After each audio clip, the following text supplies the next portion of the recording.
Hello, this is Avery with our Visual Brains We Move series. Today we are working on visual memory. For this activity, you'll need 2 matching sets of colored objects. We're using plastic balls and a towel or something else you can use to cover them up.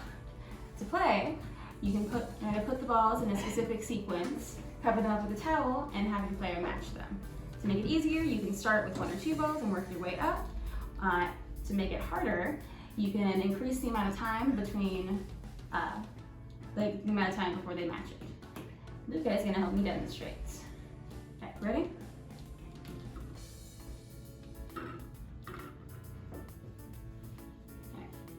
Okay. Right.